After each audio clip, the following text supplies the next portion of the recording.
So we are now live.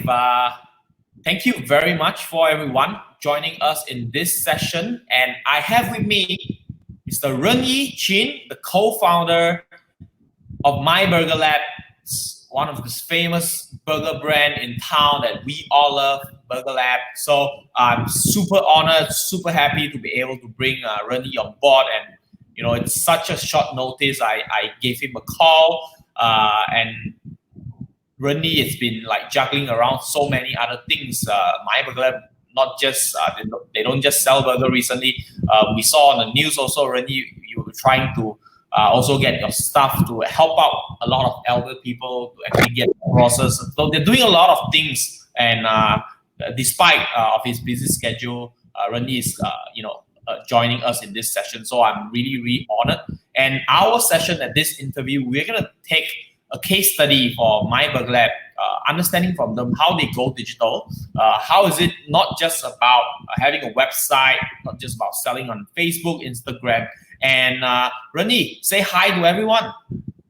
Hi guys, good to meet everyone. Although it's over the internet, I'm quite sure that our path might have crossed before. If not, I hope to cross path with you guys in the future.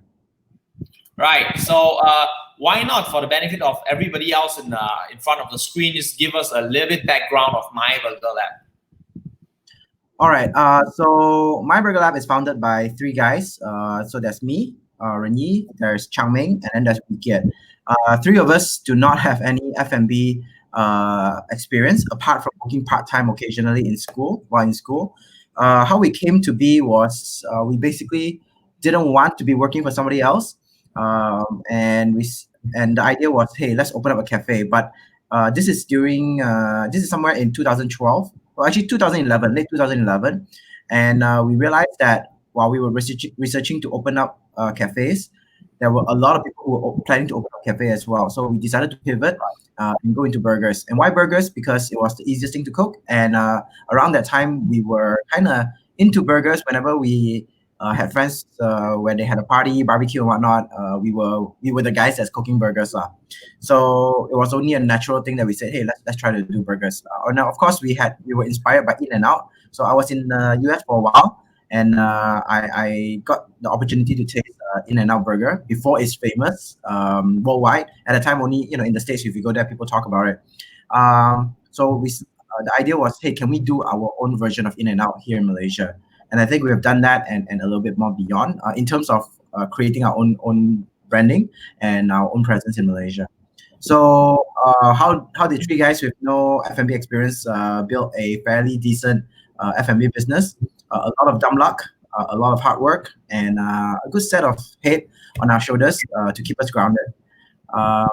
So yeah. How many branch are you guys having right now across? You don't just, I understand that you don't just have branch in Malaysia, right? Actually, we only have outlets in Malaysia right now. At one point, we did have 2 outlets in Cambodia. But since last year, we have actually closed those 2 outlets down. They were open for about 2 years and a half. But unfortunately, we weren't able to make it work. And when we were operating it, it was a lot of, we were very naive. We saw an opportunity, we went for it. However, we didn't understand the market at all. So after 2 years of struggling, we decided to take a step back and just concentrate on Malaysia. You were doing such great burgers, and a lot of people love your food. And I just wonder, did you guys stumble upon chance where people ask you that, okay, maybe they want to franchise a brand or license your recipe to do it across Malaysia? And right now, most of the branches still in KL, isn't it? Yes, that's correct. Let's just put it this way. I don't think I don't think that when we first started, we thought. Sorry, I don't think that since when we first started, we didn't expect to build a brand that was so likable. And since our inception in 2012, I dare say that there has been close to hundreds of requests or interest in opening up a license or a franchise. However, we understand that to grow a brand that can last that 10, 20, 30 years, is based on a strong foundation. So we have been growing organically. We've been growing according to our capacity. We only open a new shop when we have managers that have grown to a certain level of maturity that we feel, hey, it's time to open a new store for this manager. So we have not been chasing the money. We've been chasing the we've been chasing the ideology of building a strong foundation for a business that can last many years, so that we can replicate and duplicate when the time is right. So building SOP is something that we have been working on for the longest time, because we realize that while we are still young, although it's a 8 years business, we still feel that it's a young business. What happens is that every year our SOP, the way we do things, it changes, right? And as long as there is that constant, we feel that we're not ready to scale up exponentially. So until we are able to stabilize, which we foresee in the next 1 year. Originally, our plan is this year to stabilize everything, and then in 2021 we will actually start offering opportunities for franchising. However, obviously, with the current situation, everything has changed. So we will see. So BurgerLab has been known because of the brand. It's a very bold brand, very good food. But other than that, it's really the kind of culture that you guys build. Can you talk a little bit about the culture? Because you touched a little bit about that earlier. You said you only open up a new store because you found the right manager that have grown to a certain level, and you want to open up a store for them. And that's very, very different philosophy in terms of running a business as compared to many, many businesses out there. So the idea of a work culture where it is focused on people, being people-centric, and not just having a fun keyword that we throw around occasionally. Because I feel that's what a lot of businesses do. Oh, we want to have culture. This is what we're going to do. This is what we believe in. A lot of it is putting effort into building the culture, maintaining the culture, evolving the culture as per necessary. So this idea actually came about, I would dare say, when I was working part-time in Starbucks. That's my first F&B experience as a student. And Starbucks has a very strong culture whereby on some days I don't want to go to class, and I want to skip class, and I would want to hang out in Starbucks and work there and talk to my customers and be there with my colleagues. That culture that they have built is a sense of home, a sense of belonging. You go there, it's like you're amongst friends, you're among family. And what makes that so special is the idea that you're all connected in some form. So the first time I went for an interview, after I got accepted to work part-time in Starbucks, they say, you are now a Starbucks partner. And that was a very strong word to say that I am a partner of Starbucks. And as I grew with the business, as I worked with the business part-time, I realized that around the world, when I went to Singapore, when I went to US, when you say you're a Starbucks partner, there's an instant connection, right? And I love that. So it was much later on that after I read up about how Google has their work culture, how certain industry have their work culture, that I understand that what Starbucks built was a culture of connection. So when we started building BurgerLab, our idea was, hey, that was a really good experience that I have gone through. What can we take and emulate and build on top of? So, I mean, I'm not afraid to tell you that a lot of what we do are not original. We take what other people have done well, take what we do, and build upon it. So BurgerLab culture is also about a sense of belonging. Now, the brand is actually called myBurgerLab. Burger, for obvious reason, we sell burgers. Lab is because we're experimental, not just in our recipes, but in the way we hire people, in the way we manage our people, in the way we do marketing. Everything is experimental. The word "my", now that one is the one where people are always confused about what does "my" mean, right? Does it mean Malaysia? But what it actually means when we decided on that word is that anyone that says it, it's theirs. So when you say, "Hey, let's go to myBurgerLab," it is your BurgerLab. So how does a customer have a sense of ownership of myBurgerLab? When they say something, when they have a feedback, we listen. And if enough customers say, "Hey, this you don't have enough grilled chicken burger, for example, or this new burger that you serve sucks. All right, then we do something about it. Now, from internally, the staff that works with us, it is their home, it is their burger lab as well. So when they have a feedback to say that, hey, this SOP that you guys develop is not really efficient, because sometimes when HQ develops something, we send it down to the ground staff and they practice it and they go like, hey, this is not efficient, all right, or this doesn't make sense. And we hear that and we change and adapt accordingly based on what they feedback to us. So that's the idea of myBurgerLab. The culture is all about putting a sense of belonging, putting a sense of ownership to the people that is involved in or touched by. So with this whole COVID-19 pandemic going on, how are you guys coping with such a big team around? Thankfully, we run BurgerLab on 80 to 90% part-timers. So why we do that is because one of the things that I realized in F&B since inception is that in Malaysia, it is very hard to get good quality service staff. A lot of time, F&B resort to foreign workers. I don't think there's anything wrong with that, as long as they're well trained. But when people talk about countries that have good food and good service, Malaysia don't seem to be one of the ones that's mentioned. We're known for our own food, but only we say it, right? But when you talk about, hey, Japan, Bangkok, Taiwan, Australia, or Singapore, people say, hey, the food there is good, all right? Although we like to say, Singaporean food is not good, but worldwide, on an international stage, it is recognized, right? Right. So the question is, why are we not known for our hospitality? And I think that's a big question mark that we have to address, right? Yeah. So for me, I know that I wanted to try to hire young locals. The reason is because when I was working in Starbucks, that's what they did.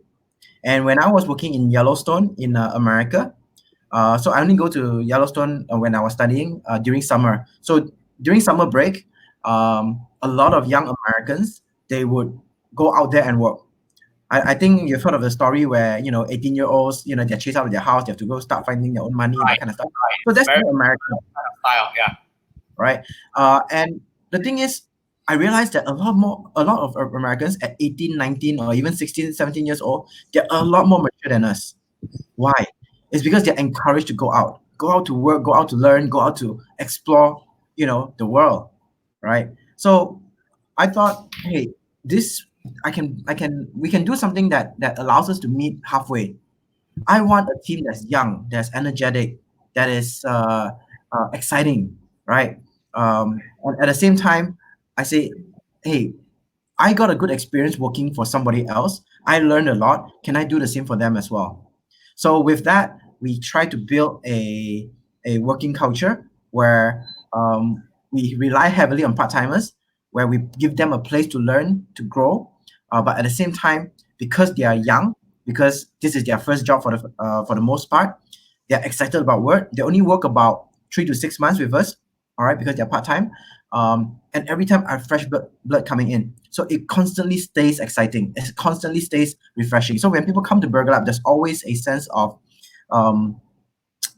energy. There's always a sense of youth. And it wasn't easy, right? So I think your question was, how has COVID-19 affected our staff? So because we have such a big group of young people working with us, we are able to, and they're part-timers, so it's easy to say, hey, instead of working 3 shifts this week, are you okay to work 1 shift?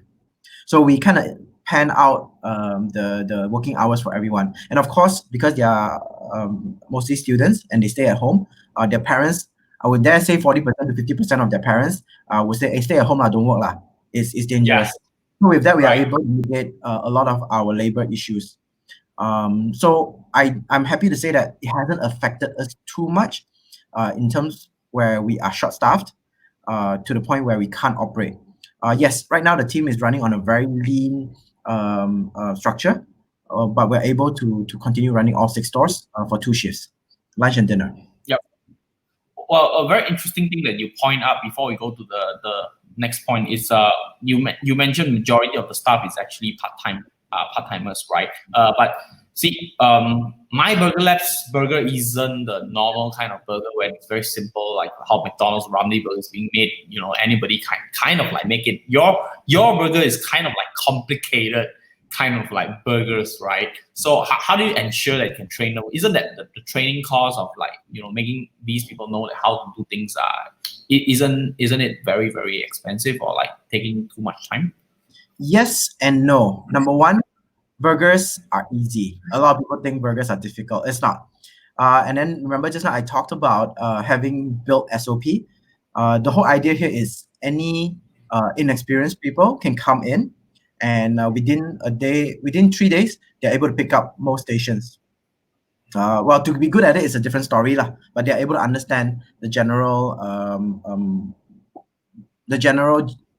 flow of most station. So to say that we are a gourmet burger joint, hence there's more technicality. I don't think that's true. It can be simplified with proper SOP, all right, and proper guideline. Now, the tricky part for us is, yes, we do spend a lot of energy, a lot of money in training them. So say for example, just for a part-timer, yeah, their orientation before they start work on their first shift, and this is a part-timer, someone who works six to 8 hours a day, 3 days a week only. We put them through a 4-hour orientation.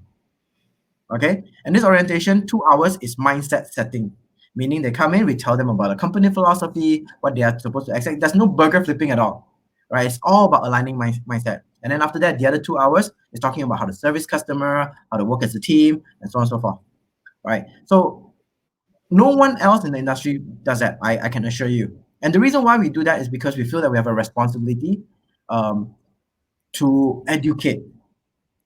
We have a responsibility to educate, because if we're gonna, it's a trade-off. I cannot just say, hey, hire you, you do cashier, when you're done, go home, and I'm done with you. I feel that there's a sense of responsibility for us as business people, to provide job opportunities, but to also train. So that's where we put in a lot of effort. But they know that there is a value to this. That's why people are willing to go through the 4-hour orientation. They're willing to go through the rigid system that we have in the first 6 shift, so that they're able to contribute. There's a sense of pride. There's a sense of belonging once they go through that system, and it's a badge of honor that they wear even after they stop working. So yes, we do put a lot of effort, but we don't tell people this. Burger Lab is one, a platform for young people to come learn and grow. Two, a burger joint. So we realize when we do that right, the burgers naturally will become good. The service will naturally become good. So it's not about teaching people how to make a good burger or how to give good service. It's about teaching people how to be a better version of themselves, so that when they work on building a burger, they take pride in their job, even though it's just making a burger, right? But they Right. take pride in it. They cook it to the right doneness. They cook it to they assemble it with care, and wanting to serve the customer the best that they can. It's not because they were told to do so. It's because they want to do so. Right. So Burger Lab, my Burger Lab has been, when you guys first started, I still remember back then it's very startup-ish kind of culture and things that you guys are doing, and online strategy is actually one big part. Social media, you guys are big in it, do it really well. Can you share with us the thought process? What's the strategy behind building your brand online and your online presence? I'll be honest with you, for the first 3 years, there's no strategy. We were just happy serving people. We were just happy building a community. We were just happy connecting with people.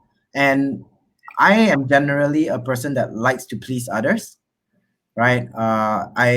One of the reasons why I went into F&B is because I find joy in making other people happy. So I try to teach my team that. And with that in mind, it actually makes the experience better. Right.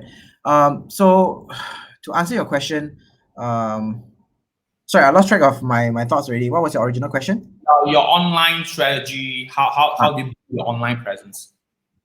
So how we acted on the ground level was exactly how we acted online. There was no strategy, right? So we wanted to please people. So that's exactly how we put ourselves up front on social media. The way we talk to customers was exactly like how I would talk to my friends on my Facebook, my personal Facebook profile.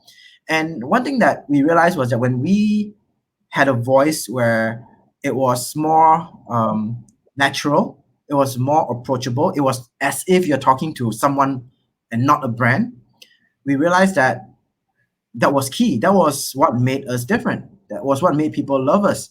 I think we were the first few brands that did AMA, Ask Me Anything, on our webpage in 2012. We were really popular, and because I saw it in Reddit, there were a lot of AMA sessions, and I said, let's do it. So we put on our Facebook. We asked people, hey, AMA, ask us anything, and that was the kind of transparency, that was the kind of involvement that we had with our customers. So over the years, we are able to kind of replicate it and say that this is our tone, this is how we want to present ourselves. So a lot of it is based on that initial demeanor, the initial mannerism that we did out of accident or out of lack of knowledge on how to do social media marketing. But it worked. It really worked for us. So to this date, we have back 8 years ago, we have students that came to eat at our place. Right now, they are working adults, right? But they still have a sense of connection with us. They still say, "Hey, this is a brand that I can still connect with." So how you guys were also quite early into e-commerce, you guys setting up, allowing people to order online and stuff. Can you share with us that part of the business? How significant is that? I think right now it's a lot more, but back then maybe because you have a lot more joints and it's probably a smaller part, right? So this one I have to credit my partner Wikiet, who came up with the ideas of building up a website that allows us to sell vouchers, to allow online takeaway. Now, to be honest, it wasn't great. The response wasn't great, but we had that infrastructure in place. That's why when MCO started, we were able to dig up our old website that allows us to purchase stuff online or purchase ahead of time. And allow people to right now use it to say, hey, I buy now, I come half an hour later, I can collect my food. Because MCO, you don't want people to gather, right? If they came to BurgerLab to take away, they'll spend 5 minutes ordering, they will wait another 20, 30 minutes for the food, then only they get out. That's a half an hour waiting in the store. There's a high chance of exposure. So we want people to just order, come 30 minutes later, grab it and go, get out, right? It's less than a minute work. So this is something that thankfully we had a foresight of building a website like that, and we were able to roll it out 2 days after MCO started. So honestly, we are not, prior to MCO or prior to COVID, we are not really that strong on e-commerce. I'll be honest with you, but we have a very strong online presence. That's for sure. We didn't sell things online because we were a restaurant. We wanted people to come into our restaurant. Yeah. So that was the majority of our strategy, to entice people, to show people that, hey, we are just like you. We are brands that you should support, and come and visit us and eat in the restaurant to have that restaurant experience. But of course, I think moving forward, that's going to be a very difficult and a very different approach, as I think the post COVID world will definitely redefine how we socialize, how we interact with one another. But yeah, the credit has to go to my partner for building the infrastructure. And then we also built our own app, which is really useful right now. We are able to connect with our customers better. We are able to understand them better. So these are things that we were experimenting as a lab, right? As I mentioned, we are not just experimenting with recipes or flavors only, but we experiment with how we run things. So before everyone is telling us, don't develop your own app, right? It's too expensive. No one's going to download your app just to eat burgers, right? But for the last few months and current MCO period, it has actually proven very helpful for us to reach out to our customers, to connect with them. Is this something that you're going to double down moving forward, or the digital presence? Yes, for sure. For sure. The way we do things will have to be very different. Um, in fact, we are planning for more content creation, teaching people how to cook at home, how to use our products to cook at home. So we'll be selling. We just started actually 2 days ago. A take-home kit. So your Burger Lab your home literally becomes a myBurger Lab, right? Take home our kit, go home and experiment, cook different burgers, have fun with it. And we realized that just rolling out the kit was not enough. We need to show people how to work it. So we're working with some of our friends to shoot a video and just have some fun with it and connect with people on a different level. So a lot of So things that we do. pre-cooked kind of like kit that people can buy back and they can heat it up and do it. Yes. Oh, it's not pre-cooked, it's raw. Oh, it's raw. Yeah. Nice. So what is the part that you think you will be doubling down moving forward on your online and digital presence? Are you going to run more ads? Are you going to go on like Food Panda and Grab Food and double down on that, or double down on your own app to allow more people to use that, or just running a lot more Facebook ads and stuff? So this is an interesting question because a few of us have been talking about it. What is the post-COVID-19 world look like? And what are the things that we need to do? And honestly, you can't do everything at one go. It's way too difficult. You're going to be distracted. You're not going to be good at it. So one of the things that we are kind of good at is keeping our ears on the ground and seeing what works. And actually, the moment we catch it and we go like, hey, this is something that might do well, we put 110% into it. So even the home cook kit, right? A few people did it ahead of us, but we were already thinking of it, but we didn't roll it out because we wanted to make sure that so we did talk to the people who roll out home cooked kits and whatnot. We wanted to know what their struggles were. We wanted to know what their pain points were. So we learned from them, and then only then we roll out. So these are things that we are more in tune with.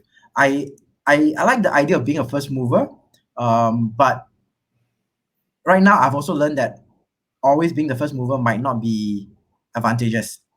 Right? If you're lucky, yes, you will gain credibility for being the first. However, in a time where uncertainty is high, there's a lot of different potential path of pivots. I would say, keep your ears on the ground, listen to what other people are doing, and then execute as you go. Because right now resources is scarce. Money. Let's talk about money. Money budget is tight. I cannot just simply spend a few thousand here just to try things out. Where last time we can, right? So while that question is a really good question, I don't have a solid answer for you. But we know going digital, going online is definitely one of the many answers. And even that in itself, there's a lot of ways to go about it. Do we sell vouchers? Do we sell a subscription? Do we sell home cooked kits and then give tutorials, this and that?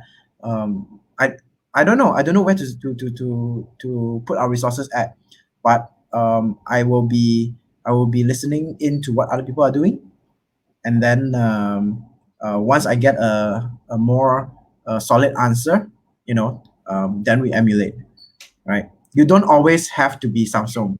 Being Apple is not a bad thing. Do you do delivery, and how big is it right now for your business on this part? Do I do delivery? Party platform. We do use GrabFood, all right, and that's the only platform that we use. Is it an exclusive deal that you have with them? No, I don't like working with too many partners because it becomes too complicated. I realized that if we work with one partner, we build a good relationship, and it allows us to have more leverage, lah, I would dare say. Yeah, and it's more focused as well because there was one point we did try having both Food Panda and GrabFood at the same time, but what happened was that the team couldn't handle. So two delivery companies would come in at the same time because when we get busy, we get really, really crazy, and people would take the wrong food and so on and so forth. So it was just too complicated. So after 2 weeks of that, we decided to stop it and we said, okay, we're going to go with GrabFood instead. Right. Did you what did you do to actually optimize your sales on GrabFood? Because being on a third party platform, we all know it's actually quite complicated, and there's a lot of competitions out there as well, right? Because people won't just be able to just see you. There's like a lot more competitors out there. What did you do to actually stand out on this third party delivery platform? Did you optimize your menu for that? Did you prioritize the order and stuff?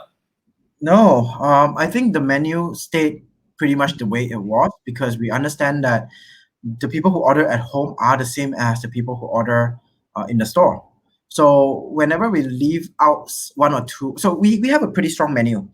If you ask 10 people that have been to BurgerLab and what their favorite burgers are, you'll most likely hear 7 to 8 different answers, meaning that a variety of our menu have different followers, right? So if you take out something, there will be people who will be complaining lah, basically. So we decided that, okay, our online menu should be the same as our in-store menu so that people can have access to it at home. Because people think of us as, whether you like it or not, people think of us as some form of comfort. Look, our burgers are not cheap. When you buy online on GrabFood as a set, it costs close to 30 ringgit. It's not cheap. I'll be the first to admit that. However, we see very substantial sales from that. And the reason why people buy it is not because we're the best. I mean, is there such a thing as a best burger, right? I mean, I love burgers. I go to our competition to eat, every other time, every other now and then, right? But I think there's a trust in the brand and there's a comfort in the brand. So for us, it's about providing what they can usually get in the store online as well. So that's something that we won't change. I know some businesses, they pivot their menu to cater to be more delivery friendly. Now burgers happen to be delivery friendly anyway, so we don't have to change too much, right? So the other thing that a lot of people ask us, hey, how come you're doing so well on GrabFood?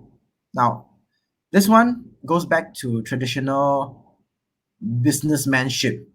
Okay, you build relationships.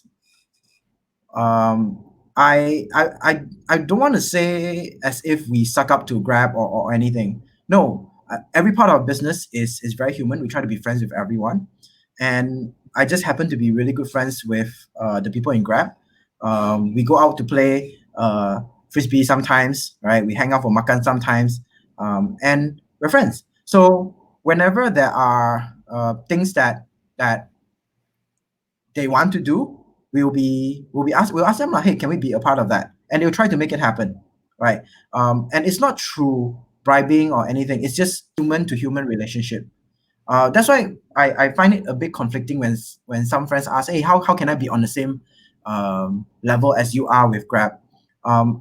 And I don't know how to advise that because it's not something that you can just hack and do. I was just lucky that they happen to be fans of BurgerLab. I reached out to them and we became friends. And through that, we I wouldn't say we benefit, but we ask lah. When we ask for favors, there's a 60% chance that we are allowed to ask for favors, right? It's not always 100% because that would be a bias, right? But we realize that if there's a promotion going on, we say, hey, can we be on top of this, or can we be a part of this? But having a strong brand helps. So I mean, BurgerLab thankfully is a brand that is in Klang Valley, I would say, well known-ish lah. Okay, so when Grab came in and they wanted us to be on board of them, it felt like they at that point in time they wanted us more than we wanted them, and I think that was an advantage for them to say that, hey, we carry a brand that people like. Yeah, so I think at the end of the day, a business is still a human. It's a human relationship. It's a human relationship. So have good relationship with your suppliers. Have good relationship with your customers. Have good relationship with your staff. And I think the business runs smoother that way. One of the things that we did back in the early days, and this has nothing to do with Grab, but just to talk about building relationship. When we first came into the business, our first Chinese New Year, what businesses usually do is that the supplier, because we take supplies from the suppliers, right? They will usually buy gum and give you one. It's normal. Right, correct. And stuff, right? Yeah, we didn't know that. You know what we did? We bought gums for our supplier. And it was through that experience that they were like, hey, this is not how things work. But we're like, no, you guys, we were thankful that you guys took our orders. We were thankful that you guys supply us on time. And this is just a way to say thank you. And I think that's how you build relationships. So whether it's Grab with high technology or whether it's just your local chicken supplier, right, or your veggie supplier, I think the ability for BurgerLab to connect with people is one of our strengths. So there's no hack around it. Talking about brands, right? You guys are, I would say, one of the masters doing crossover for brands in in F&B businesses around in Malaysia. One of the recent one, with previously with Nando's, and you guys did a lot of these crossovers with different brands, right?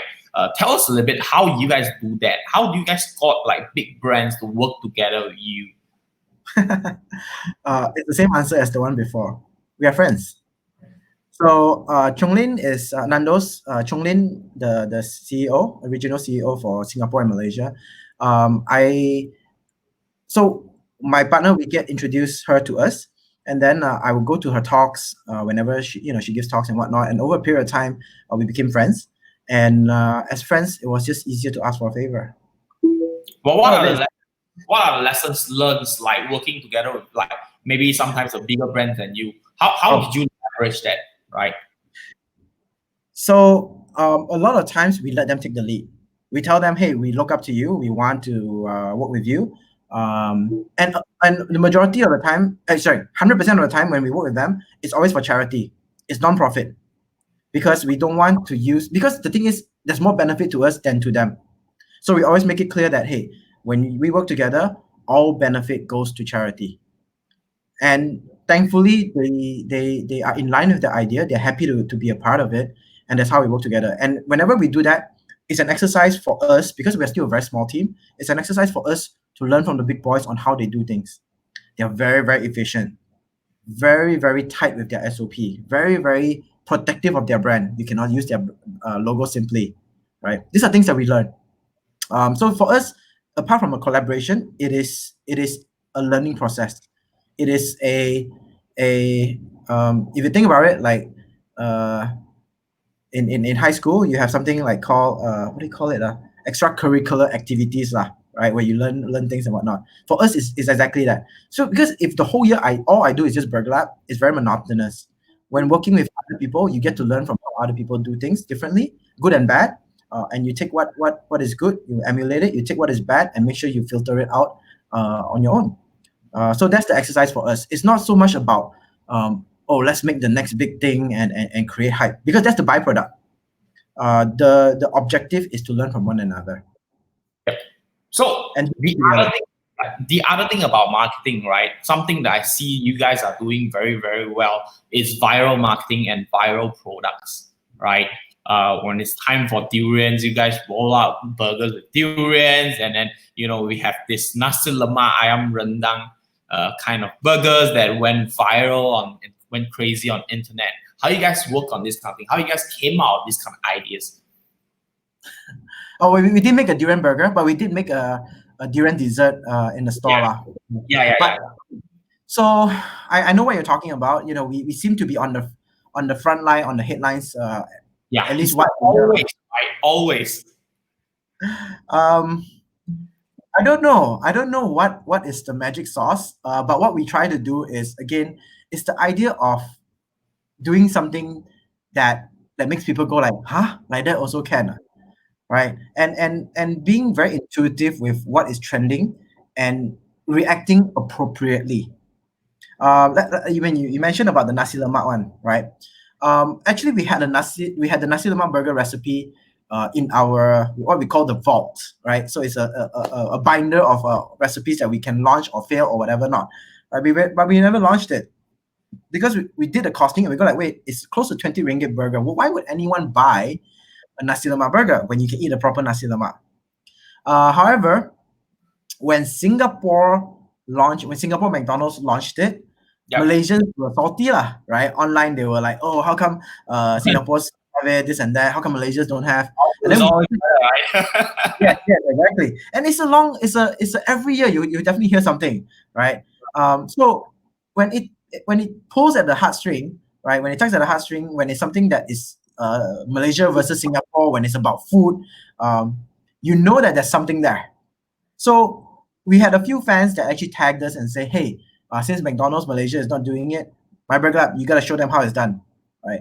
So we took to that, and we played to the sentiment of the public, which is we could have just wrote out nasi lemak burger, but what we did was we put it out there and we said, "Hey, Singapore, this is how you do it." So of course, Singaporeans also rage lah. Of course, Malaysians will be defending us. They don't care who we are. They might not have heard of our brand before, but they will come out in droves to defend us. So that's exactly what happened. Now you can't plan it. You can only hope for it to happen, and that's what happened. So I think being a business owner, we cannot just always think, hey, business, how to make money, how to make money. But it's being in tune with what your fans want, what the consumer wants, and just playing along with it. Did you have a for that, like being able to know what people want, being able to know what your customer wants and what they really like? I think over a period of time, we found a voice for BurgerLab. BurgerLab is rebellious, right? We are rebellious. We are creative. We're known for that. We are, I think we're rebellious, we're creative, and we are a people's brand. I think those are the three things that people see us for. Right. So, for example, recently there was this sugar daddy app. Do you hear of that? I saw that like, it was going on this like it's going on like the big image and Yep. So people were saying, "Oh, this is not Malaysian culture, this and that and whatnot." So for the longest time, we had this really sexy ads that we were keeping, because we felt that if we launch it, it's not a BurgerLab tone. We're not sexist. We are not,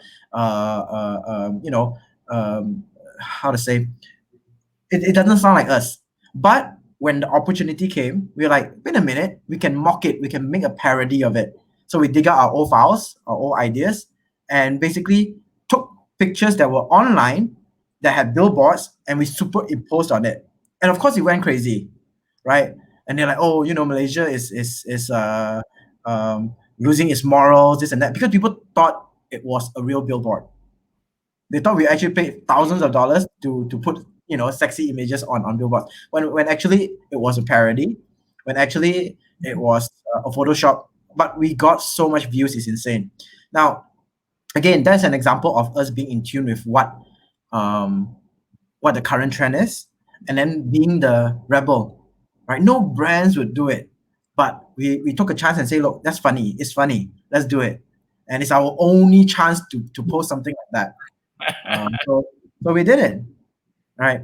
So I think just like you mentioned about Nando's, that's where we take inspiration from as well, right? A brand that is cheeky, a brand that makes you go like, hey, that's so smart, right? At the same time, wait, this is a big corporation. How come they can pull off being so human, right? Yep. And we take inspiration from that. Ads and their social media is also sometimes very humane, and then they always crack jokes and they have a lot of puns inside. And very in tune with what's happening on the ground. And I think that's what people love.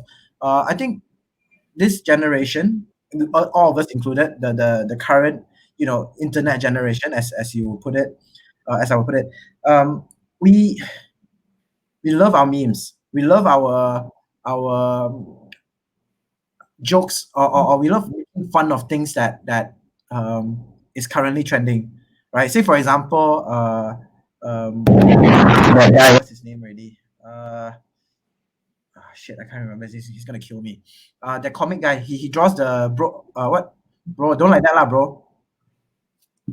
I saw that. I saw it before. I don't know who it is, but I saw that before. Yeah, sorry. I can't remember his name right now. Shit, I'm going blank. Okay, don't kill me, bro. Anyway, his comic is going viral. It's insane. 10,000, 20,000 shares, right? And sorry, internal joke, Dan Koo. But his name is actually not Dan Koo, but he's always mistaken for Dan Koo. Anyway, Ernest. Yeah. So anyway, the point here is that he's already a pretty well-known cartoonist himself, but being able to attune himself with the current trend and actually making fun of it and actually making it something interesting. People love it. Malaysians love it. We are bored out of our minds. We need something to entertain us, and these are things, right? So I think as a brand, if you're able to find a voice that aligns with that, it helps a lot. But of course, if your brand has never been like that, and you try to do that, then it sounds like you're pretending. It has to be constant. It has to be a part of your brand identity. Yeah. So one of my last questions is this, right?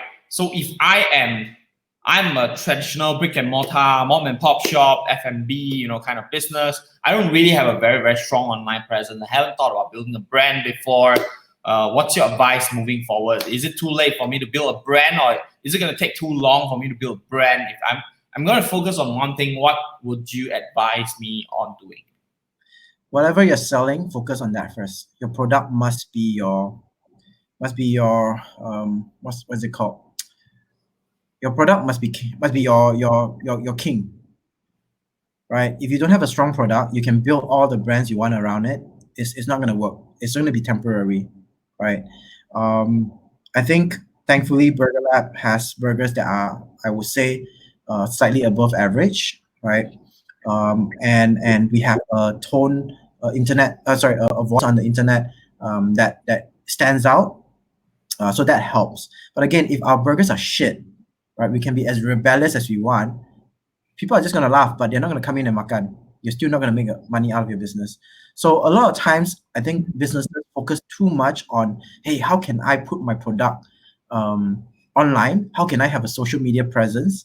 But without thinking, hey, is my product good enough to be shared by others? Is our product something so strong that other people want to talk about us, right? Because as much as you want to do online marketing, the cheapest and most efficient way to do online marketing is actually through word of mouth.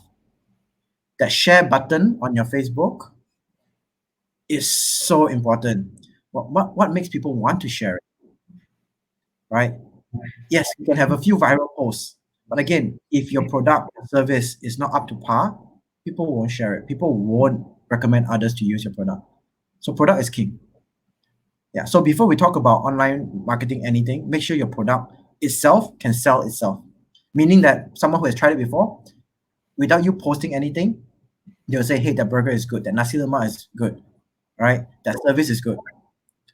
That's what you want. And then if you have a strong product, then you work on finding a voice. What is the voice of this brand? And you keep to it. Look, the BurgerLab voice is not for everyone. It's not, right? But you find your voice, and people who align to it will naturally flock to you. And I think we have to stay true to who we are. A lot of times, I think businesses try to say, hey, I want to be like Nando's. And then they try too hard to be like Nando's. But you lose your own identity. Right? So Right. have a strong product, create your own voice, be consistent with it. Naturally, you attract the right people to come and support you. All right, then we're almost time, and I think we got a lot of value through this sharing for all our friends who are actually still watching this online. If you feel like you get value from such sincere sharing from Renyi, please comment yes below. And of course, if you have any questions that you wanted to ask, you feel like some of these burning questions that you have wasn't answered yet, remember to just type it out in the comment area down there, right? Because Renyi and his team will probably be around for another 20 minutes with us, and they will be looking through the questions, and they will be answering some of your questions, selecting it in the comment area. So once again, thank you very much, Renyi. It was an honor speaking to you, having you doing a fireside chat interview with me today. And this is our interview session. A case study from myBurgerLab. Going digital is not just about getting a website and selling on Facebook or Instagram. We have Renyi Chin, the co-founder of myBurgerLab Malaysia. Thank you very much, guys. We'll see you at the next session. Thank you. Bye, everyone.